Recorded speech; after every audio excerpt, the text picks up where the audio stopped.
Using Smart Tracker in the HP PageWide XL printer series.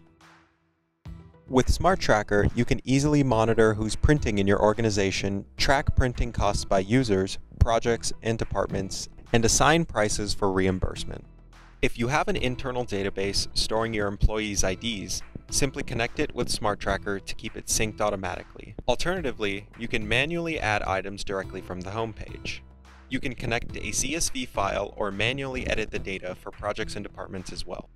With Smart Tracker, you can track printing costs and measure them against the price you charge for printouts.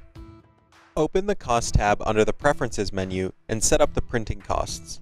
You can track costs by paper area, length, and more.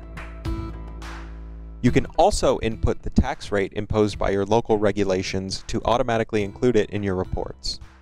Every time your employees print from either SmartStream, HP Click, or another application using a standard driver, they will need to authenticate themselves. For example, they can be asked to insert their username, password, and project. You can easily edit these requirements at any time from the front page. As a bookkeeper, access the summary page to have a quick glance at different usage metrics. Alternatively, you can access a full report or create a custom template that best fits your needs. You can manually export the tracking data on a local folder or choose to receive it at your email address. You can also schedule a recurrent event to automate reporting. This will allow you to easily transfer the data to your internal accounting systems. You have now finished the Smart Tracker basic setup.